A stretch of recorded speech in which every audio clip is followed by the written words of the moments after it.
Morning everyone, I'm Shivang Mehta. In this session, we are going to analyze Jeena Sikho Lifecare IPO, which is coming up very soon. This is an Ayurvedic product making company. So let's embrace our glorious ancient medicine with Jeena Sikho, and let's go ahead and see more technicals of the company.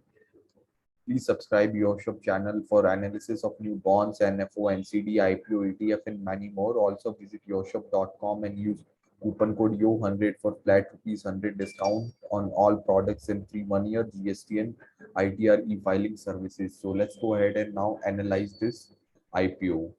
Incorporated in 2017 by Acharya Manish Ji, Jeena Sikho Lifecare Limited provides Ayurvedic healthcare and products and services. The company engages in conducting health checkup camps, free yoga sessions to make people aware of health problems. It offers a wide range of Ayurvedic products such as Dr. Shuddhi package for Shuddhi kit 40-day detox package, Shuddhi 32 herbs tea, Shuddhi addiction free kit, and various other products. The business has its own unit, namely Shuddhi Ayurvedic Panchkarma Hospital, which offers treatment for cancer, diabetes, liver problems, arthritis, cholesterol, thyroid, leukemia, joint pain, and many more other different methods such as Ayurveda, allopathy, homeopathy, and naturopathy without leaving any side effects. Jeena Sikho Lifecare operates 150 plus Ayurvedic clinic in 23 states. So as you can make out, investors, that there is a wide range of products that is offered by the company, and it caters to wide range of service lines in health industry. So this was the company's profile. Let's go ahead and see the financials of the company. So net worth of the company at this point is 3000 crore. In last 4 years it has almost tripled revenue from operation. Company in financial year 21 Q2 it has given 7000 crore revenue, so very strong revenue from the company. In financial year 20, when COVID was in the peak, company has given 13,000 crore revenue. So it shows the resilience to do business in times of crisis as well. Profit after tax, company has been reporting positive, you know, tax positive profit in last 2 years. In financial year 21 Q2, company has reported 621 crore profit, and in financial year 20 1000 crore profit.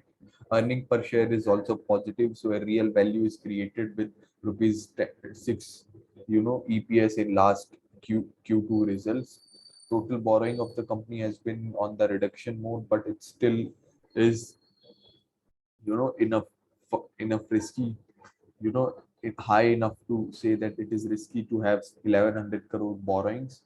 Net cash generated, however, tells that company can somehow pay off this revenue anytime. PE ratio is 24 at this point of time, which is higher, so company seem to be overvalued compared to its peers. Coming to the IPO details, IPO is opening on March 30th, closing on April 7th. Issue type is fixed price issue IPO. Face value is rupees 10 per equity share. IPO price is rupees 150 per equity share. Market lot is 1000 shares, and minimum order quantity is also 1000 shares. Listing at NSE SME. Issue size is 37 lakh shares of rupees 10 for rupees 55 crore, aggregating to 55 crore. Fresh issue. Completely it is in a fresh issue, and retail share offered is 50%, and NII HNI share is offered as 50%. So minimum, if you want to buy one lot, it will cost around 1,50,000. Through this IPO, promoters are diluting 25% of their company. So this is an offer for sale from the promoters. Coming to the objectives of IPO, so to undertake marketing and sales promotion. So company wants to establish its brand with the proceedings of this IPO to repay the short-term loan. So company has a loan of about 1,000 crore. So it has to, meet the short-term liabilities to make working capital requirements of the company. So for the production of various, products which are proprietary products of the company. So it requires a certain period of time. So working capital requirements will be met with the proceeds of this IPO to meet out the general corporate expenses and to meet out expenses. Also, the IPO proceeds will be used. Coming to the strengths of the company, so strong franchise partner network. So as we see, company has over 100 franchise partner network. So it helps to spread awareness about the proprietary products of the company and its effectiveness. And it's also an asset light model. Company doesn't have to start their units in every part of the country and still can generate revenue with this proprietary model. So excellent network management and logistics. So logistics remains very vital when it comes to franchise model, because you have to keep supplying enough inventory to this franchise to keep up the company's reputation in the market. Highly experienced and professional team. So company has developed various proprietary products. So you must be knowing that to develop these products, you need a very strong understanding of Ayurveda, naturopathy.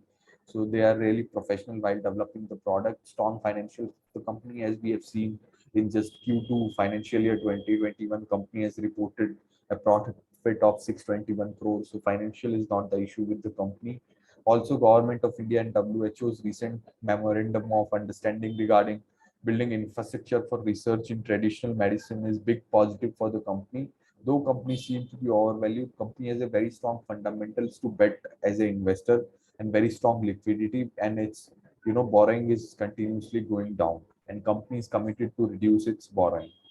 Coming to the risks of the company, so company has not applied for patent for its flagship and product. Therefore, competitive risks are very high. Secondly, company has very serious litigations pending against it, which is puts question mark on very existence of the company. So these are very high risk for the company, since this litigation puts question mark on its product and the you know safety of this product. Valuation of the company seems very high considering promoters acquired shares of the company as just zero point 0.1. So when it comes to corporate finance, company seems to be a very unprofessionally managed, and the valuations seem to be very high valued when it comes to IPO.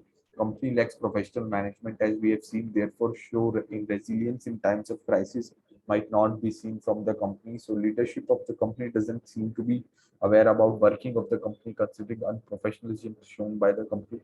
So leadership generally, know about the risks company is taking, but in this scenario, since the company has not done something basic as patent and not trying to finish off its litigation, so it seemed to be quite unprofessional leadership.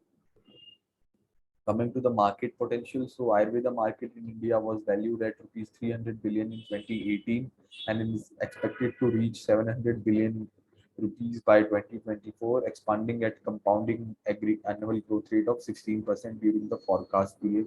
The people has adopted Ayurveda with the new pandemic all over spreading all over the world. Ayurveda has come to the rescue for many people. So market is quite expanding, and when it comes to organized and unorganized, more than 60% of the market now is organized. So industry is in the sunrise industry mode and is growing further. Coming to the top competitors, so top competitors of the company are like of Badhyanath Group, Dabur, Zandu, Charak, Hamdard, Patanjali. So these all are big names in the industry. So with these brands, company has to compete to establish its proprietary product credibility and brand of its proprietary products. Let's take example of Patanjali, which has reported consistently reporting 90 to 100 billion Indian rupees of revenue every financial year. So company can take this company as its ideal company. Coming to the main question of should you invest in this IPO or not? So this issue is fully priced based on its recent super fiscal performance. Though Ayurvedic treatment has gained around, it's highly competitive and fragmented segment. So risk seeker or cash surplus investor may consider investing in this fully priced offer with a long-term perspective. Considering the lack of professionalism and current capital market condition, which is very volatile, it is recommended that only investors with very high risk appetite should invest in the IPO for listing gains. Leveraging for investment is not advisable due to uncertainty. So now you should consider your long-term wealth creation vision and risk appetite and should plan to invest in this IPO. Thank you.